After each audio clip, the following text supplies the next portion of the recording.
사랑하는 커넥티드 교회 공동체 여러분 안녕하세요. 이 말씀을 함께 듣는 여러분 모두 주의 이름으로 축복합니다.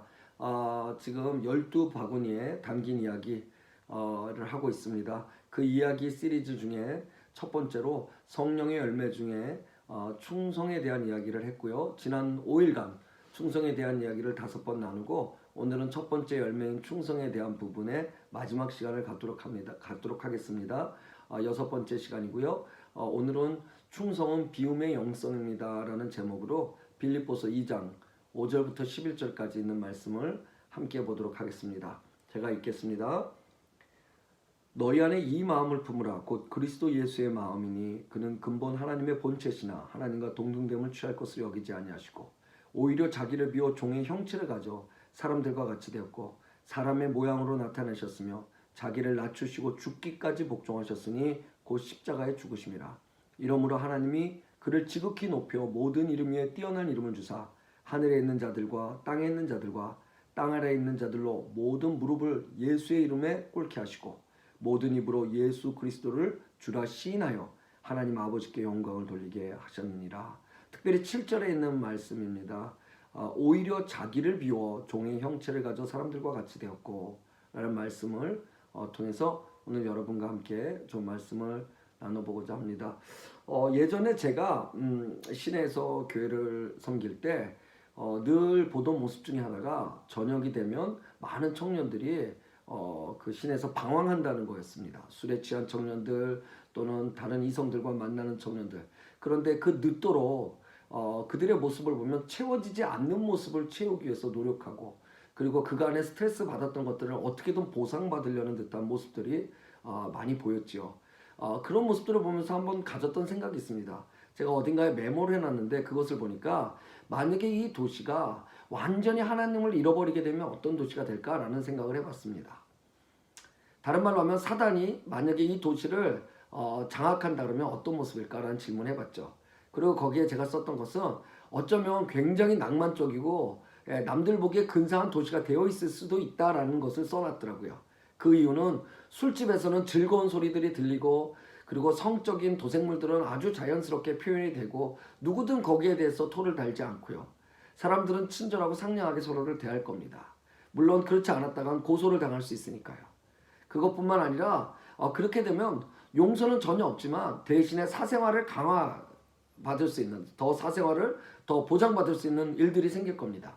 사람들과 거래하지 않아도 되고요. 관계하지 않아도 되고요. 그냥 내가 필요한 것들을 내가 구하면 됩니다. 거리에서 밤새 무슨 일이 있었는지 아무도 신경 쓰지 않고요. 놀라운 사실은 그냥 제 생각에는 교회는 주일마다 사람들이 더 넘쳐날 거라는 겁니다. 왜냐? 지금보다 훨씬 편안한 세상일지 모르지만 그 편안한 세상이 삶이 편안해질수록 그들의 영혼은 그들의 이 심령은 더욱더 불안해질 수밖에 없기 때문입니다. 이번에 코로나 사태 때 미국에서 가장 재미난 일 중에 하나가 뭐냐면 미국에서 이번에 코로나 사태 이후로 가장 많이 팔린 책이 성경책이라고 얘기합니다. 성경책이 미국 전역에서 완전히 절판이 됐대요. 사람들은 편하게 살수록 아무 일이 없을 거라고 믿지만 사실 우리는 하나님의 형상대로 지음을 받았기 때문에 우리의 영혼에는 늘 그 불안함이 있을 수밖에 없다는 거죠.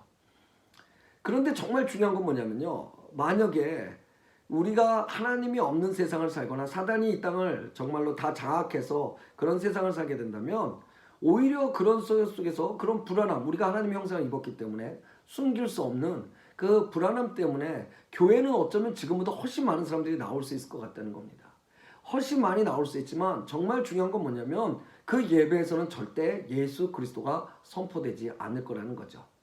편안한 도시, 사람들로 넘쳐나는 교회, 그러나 그리스도가 없는 예배, 그래서 너무 좋아 보이고 세련돼 보이지만 결국 그 개개인의 삶에는 생명 없는 삶이 될 거고 길이 없는 여정이 되며 진리 없이 그냥 추구하는 것들이 날마다 반복되는 그 삶을 살게 될 겁니다.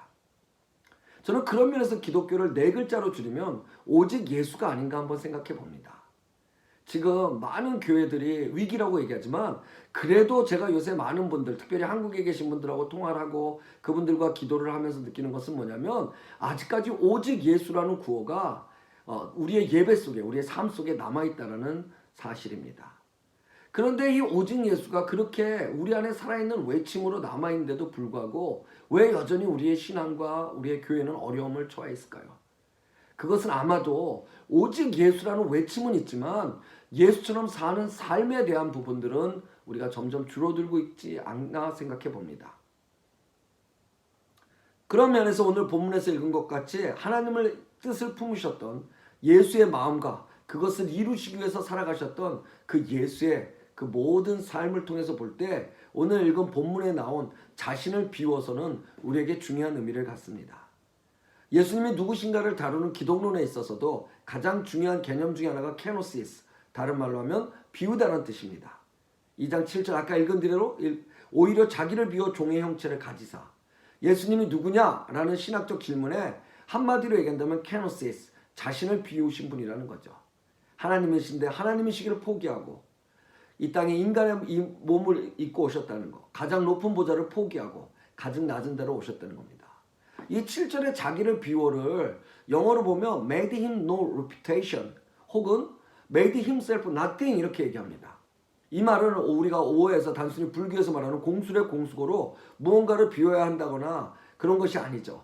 우리 기독교인이 말하는 성도의 삶 속에 예수가 보여주셨던 그 비움은 뭐냐면 단순하게 우리의 포기를 넘어서 하나님으로 채워지는 삶을 얘기합니다. 그러니까 우리의 비움은 결국 뭐냐? 체험을 위한 비움이라는 거죠. 나를 비워서 하나님을 드러내고 나의 입장을 비워서 하나님의 뜻을 이루어가는 것이 우리 기독교가 말하는 비움이라는 겁니다. 그래서 예수님 스스로도 그 뜻과 사명 때문에 자신을 이름 없는 존재로 만들어서 하나님의 뜻을 이루시는 그런 일을 하셨다는 거죠. 그래서 우리의 비움은요 멋있습니다. 우리의 비움이야말로 정말로 하나님의 꿈과 낭만이 있는 것이 아닐까요? 우리의 삶에 영향력이 없고 쉽게 쓰러지고 낭망하며 세상 속에서도 의인의 삶을 누릴 수 없는 것, 우리가 성도인데도 불구하고 어디서 그리스도인입니다 얘기하는 것이 창피할 수 있는 것은 바로 진짜로 나 자신을 하나님 앞에 비워보지 못했기에 그 하나님이 나를 온전히 채우시는 그 하나님의 영광이 드러나는 삶을 맛보지 못했기 때문입니다.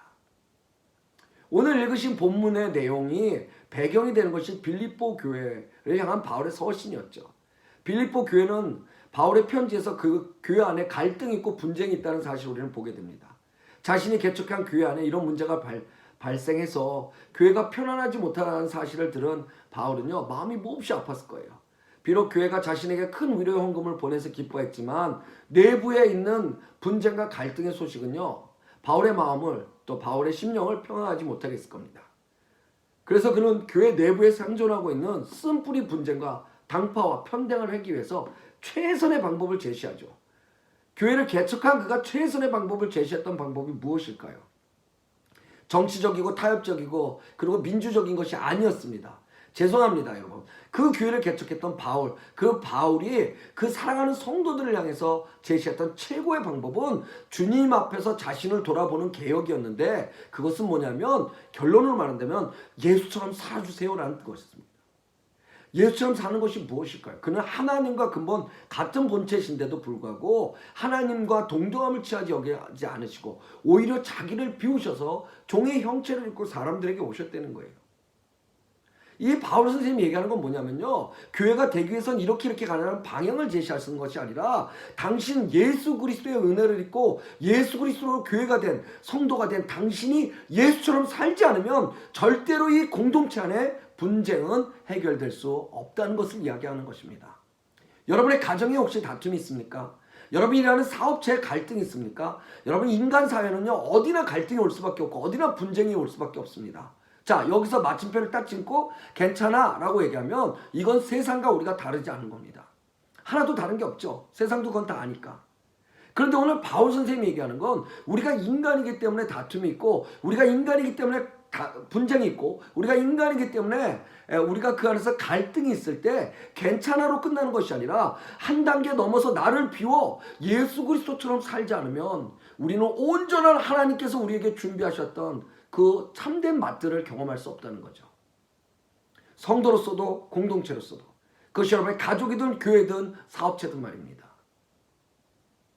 하나님과 같은 본체이신데도 오히려 자기를 비워 종의 형체를 가질 때 그 주님처럼 나 자신이 그렇게 비워서 하나님의 뜻을 이루어갈 때 오늘 말씀하신 것처럼 하나님께 영광을 돌릴 수 있는 자가 된다는 겁니다.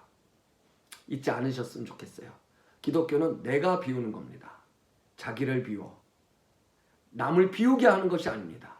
내가 가르쳐 그를 비우게 하는 것은 두 번째입니다. 첫 번째는 내가 비워 내가 종의 형체를 입고 그 섬김으로 하나님께 영광을 돌리는 것이 여러 가지 여러분들의 분속과 상관없는 오늘 바울 선생님이 모든 갈등 속에서 우리에게 부탁하시는 충성된 삶이라는 겁니다. 믿음이 있는 자, 하나님의 사랑을 경험한 자들은 이것이 마땅한 삶의 자세입니다. 세상적인 방식은 그럴싸하지만 진정한 해결책은요, 여러분 다른 사람을 설득하거나 다른 사람에게 말로 이기거나 어떤 증거를 제시해서 그들에게 내가 틀리지 않았어를 보여주는 것 그 이전에 예수처럼 사는 겁니다. 왜요? 우린 성도니까. 예수님의 비움은요 100% 비움이었어요. 하나님께서 우리에게 바라시는 온전함은요 바로 이 100%를 비움으로 하나님이 드러나는 바로 채워짐입니다. 사랑하는 여러분, 우리가 겸손히 우리를 비울 때 하나님께서는 우리 비워진 우리의 심령을 채워주십니다. 비워지는 허무해진 우리의 마음을 채워주실 거고요. 비워진 우리의 삶의 의미를 주실 거고요. 우리의 빈 영혼을 채워주십니다. 그래서 우리는 더욱더 주님을 선택하고 그 선택 안에서 주님께 순종하며 충성할 수 있는 삶을 살 수 있는 겁니다. 예수님을 본받으세요. 그는 말구에 누우셨고요. 다른 사람의 발을 닦아주셨고요. 무엇보다도 가장 멋진 예수님의 비움은요, 아버지여 나의 뜻대로 마옵시고 아버지의 원대로 해달라고 기도했던 그 기도였습니다. 하나님을 설득하려 하지 않고요, 자신을 비워 충성되이 하나님의 뜻을 이루어 주셨다는 겁니다. 예전에 재미난 이야기를 한번 들었어요. 어떤 큰 교회에서 권사님들과 재직들을 모시고 중국 교회를 선교를 갔대요. 갔는데 어느 교회를 방문했을 때 그 교회에서 중국에서 신앙을 지키다 죽은 사람들의 순교당한 분들의 이야기를 듣고 그 한국에서 가신 모든 재직들과 그 직분자들이 너무 감동을 받아서 펑펑 울었대요. 그리고 거기서 막 통성으로 기도했답니다. 하나님, 우리도 이리 살게 해달라고, 우리도 이렇게 살게 해달라고, 세상 근심 다 버리고 오직 주님만 따르게 해달라고. 그리고 너무 좋은 시간을 갖고요, 담임 목사님이 너무 행복하셔서 오늘은 담임 목사가 쏩니다. 그래서 그분들을 모시고 식당을 데려갔대요. 그 식당을 데려가서 단체 손님이라 이제 잔뜩 들어가니까 식당이 갑자기 바빠져서 막 음식들이 나오는데 이 식당 주인이 너무 좋아서 서비스를 한 접시씩 해줬나 봐요. 그 반찬이 뭐 게장이었는지 뭔지 모르겠지만 서비스를 이렇게 한 접시 해줬는데 유독 이 서비스가 권사님들만 앉아있던 테이블에만 못 나가게 됐대요. 그러니까 권사님 중에 한 분이 왜 손님은 다 같은 손님인데 우리만 안 갖다 주냐고 막 계속 투덜대면서 짜증을 내고 소리를 내시니까 다른 권사님들이 거기에 막 그 가게를 욕하고 매니저 오라 그러고 막 이래가지고 창피한 일을 당했다고 어떤 목사님께서 말씀해 주시더라고요. 여러분, 혹시 우리 안에 그런 모습이 있지 않을까요? 주일의 예배는 감격스럽고 하나님이 우리를 만져주실 때는 마치 뭔가 될 것 같아서 우리가 막 붕 떠 있다가 조금만이라도 우리 안에 불편함이 오면 우리에게 맡겨주신 사람에 대한, 우리에게 맡겨주신 세상에 대한 우리가 그리스도처럼 비워 그것들을 통해 섬기고 그것들을 통해 돌봐야 되는 모습들은 생각하지 못하고 내 입장만 고집하고 있는 모습은 오늘 혹시 있지 않습니까? 그런 사람은 하나님께도 사람에게도 충성될 수 없습니다. 다시 말씀드리겠습니다. 오늘 이 말씀, 충성에 대한 말씀 마지막 마치면서 정말 우리가 그리스도처럼 살아야 됨을 다시 한번 고백해 봅니다. 이 또한 다른 말로 드리면 우리는 그리스도 한 분이면 충분하다는 것입니다. 예전에 제가 설교 때 올린 겁니다. 개그맨 한국의 오지연이라는 형제가 저한테 해줬던 얘기인데 너무나 감동을 받았던 이야기입니다. 그분이 이렇게 저한테 해주셨던 걸 제가 쓴 거예요. 어느 목사님의 글입니다. 따르릉 따르릉 토요일 오후에 주보를 맡겼던 인쇄소에서 전화가 왔다. 목사님, 주신 내용 중에 설교 제목이 빠져 있더군요. 설교 제목이 뭐죠? 라고 인쇄소 아저씨가 물어봤어요. 그랬더니 목사님이 이렇게 얘기하십니다. 그래요. 설교 제목은 여호와는 내 목자시니 입니다. 평소에 설교 제목을 길게 쓰시던 목사님인 걸 잘 알던 인쇄소 직원은요, 이상하다는 듯이 이렇게 목사님이 짧을 리가 없는데 여호와는 나의 목자시니? 그리고 또 다시 한번 물어봤대요. 목사님, 그것뿐이세요? 그랬더니 목사님께서 네, 그거면 충분합니다. 이렇게 말씀하셨대요. 그리고 다음날 아침 목사님이 교통체증이 극심해서 교회 약간 늦게 도착해서 바로 부랴부랴 설교를 하러 올라가셔서 강단에 올라가서 설교를 시작하시려고 주보를 딱 폈는데 주보에 나온 설교 제목이 이렇게 쓰여져 있대요. 여호와는 내 목자시니 그거면 충분합니다. 이렇게 적혀 있더래요. 어딘가에 충격을 받은 것처럼 목사님의 첫 번째 마음이 들었을 땐 이게 아니었는데, 여호와는 내 목자신이었는데, 그것이면 충분합니다는 내가 그 뒤에 그것만 해도 충분하다는 얘기였는데 라는 생각을 하셨겠죠. 그리고 목사님이 이 제목을요, 어떡하지? 라고 계속 몇 번을 되뇌고 읽고 계셨대요. 여호와는 내 목자시니 그거면 충분합니다. 여호와는 내 목자시니 그거면 충분합니다. 여호와는 내 목자시니 그거면 충분합니다. 결국 목사님은요, 눈물이 계속 흘려서 더 이상 말씀을 하지 못하시고요. 그 반복해서 읽는 걸 듣던 그 성도들도 그날 온통 눈물바다가 되었다는 이야기입니다. 짜잘한 여러 가지, 결국 없어질 생명도 없는 찌질한 것들에 기대하기보다는 늘 나에게 생명 되신 예수 그리스도, 그분 한 분만이면 족하지 않겠습니까? 제 삶에서도, 우리 사랑하는 성도들의 삶에서도 그 고백이 나오기를 정말 소망해 봅니다.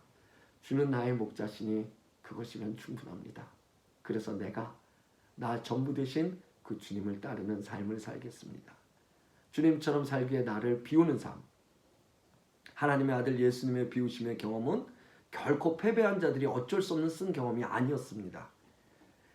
잘 나가고 싶은데 그럴 수 없어서 주님을 선택한 사람들의 삶이 아니었다는 것입니다. 오히려 하나님이신 예수께서 스스로를 비우는 낮아짐을 통해서 교만한 사단의 죽음의 권세를 무용지물하게 만드신 생명의 승리고 영광의 재확인이었던 것입니다. 그 면류관을 우리에게 주십니다. 뭐 할 때? 우리가 자신을 비움으로 예수처럼 살아가는 충성된 삶을 드러낼 때, 자신을 비우심으로 화해를 가져왔고요, 부활을 가져왔고요, 결국 또다시 오르시며 우리에게 하나님 되어주시는 축복을 가져왔던 겁니다. 이것이 스스로 비움의 미학이고요, 그리고 충성된 미학의 비움의 영성인 것입니다. 비워지면 손해를 입는 것이 아니라 오히려 더 큰 이익을 얻게 됩니다. 비워지면 값싼 것, 일시적인 것, 유한한 것들은 잃어버릴 수 있지만 대신 소중한 것, 값진 것, 영원한 것을 얻게 되는 것이 예수님이 보여주신 방법이며 우리 삶의 지혜가 될 것입니다. 자신을 비우는 훈련, 자신을 내려놓는 훈련, 자신을 낮추는 훈련, 그 통해서 무엇보다도 여러분 먼저 비워지는 그 삶을 통해서 하나님의 큰 은혜를 입은 성도들, 그리고 여러분 주위에 계신 모든 분들을 축복할 수 있는 그 통로가 되어지는 그 성도들이 되시기를 이 아침에 축복합니다. 사랑하고 축복합니다. 감사합니다.